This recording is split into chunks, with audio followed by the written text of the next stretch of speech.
சரி, இன்றைக்கி இதை பற்றி பார்க்கலாம். அமர் ஃபோர்ட்டி பற்றி பார்க்கலாம். அமர் ஃபோர்ட்டி என்னென்னா, ஓவர் திங்கிங் நம்ம பண்ணோம் தெரியுமா? அது இல்லாமல் விதியை எப்படி நேசிச்சா நமக்கு ஒரு பெனிஃபிட் கிடைக்கும் அப்படின்னு தான் பார்க்க போகிறோம். கார் ரேஸர் ஒருத்தர் இருக்கார். பட் கார் ரேஸில் இந்த வாட்டி நான் வந்து எப்படி இருந்தாலும் ஜெயிச்சு ஆகணும், ஃபஸ்ட்டு வந்தே ஆகணும்னு சொல்லிட்டு ரொம்பவே பார்த்திங்கன்னா ரேஸ் ஓட்டுறாரு. பட் இருந்தாலும் பார்த்திங்க அப்படின்னா ஃபெயிலியர் ஆகி அவர் வந்து ஆக்சிடெண்ட்டும் ஆகிடுது. அந்த ஆக்சிடெண்ட் ஆனதுக்கப்புறம் அவர் வந்து எதனால எனக்கு ஆக்சிடெண்ட் ஆச்சு அப்படின்னு சொல்லிட்டு அந்த விஷயத்த யோசிக்கணும். நெகட்டிவாக அவருக்கு நடந்துருச்சு. நடந்ததுக்கப்புறமா அவர் பார்த்திங்க அப்படின்னா ஓகே நமக்கு நடந்துருச்சு, இப்போ என்ன பண்ணணும், இது எதனால் நடந்துச்சு, இம்ப்ரூவேஷன் நம்ம என்ன பண்ணணும் அப்படின்னு சொல்லிட்டு மூவ் ஃபார்வர்ட் போகிறாங்க பார்த்தீங்களா. இது பேர் தான் அமர் ஃபோர்ட்டி.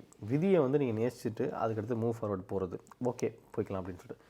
இதே ஓவர் திங்கின்றதுன்னா, ஐயோ எனக்கு எப்படி நடந்துச்சு, ஏன் நடந்துச்சு, நான் நல்லா தானே ஓட்டினேன், ஆனால் எனக்கு எப்போ நடந்துச்சு, ஐயோ தெரியல, நான் ஒழுங்காக தான் ஓட்டினேன் ஆனால் அவன் தான் பண்ணான், அப்படி இப்படின்ட்டு திங்க் பண்ணிக்கிட்டே இருக்கிறதால ஒரு ப்ராக்ரெசிவாக அந்த திங்கிங்கில் அது யூஸ்லெஸ். புக்கில் ஏதாச்சும் எழுதி வச்சுட்டு போயிடுறாங்க பாஸ். நீங்கள் வேறு ஏதாச்சும் ஒன்று புக்கில் ஒன்று அங்கேன்னு பார்த்துட்டு சொல்லிட்டு இருக்கீங்க அப்படின்றீங்களா?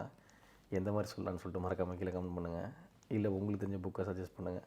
அதில் வந்து பார்த்துட்டு நான் உங்களுக்கு சொல்கிறேன்.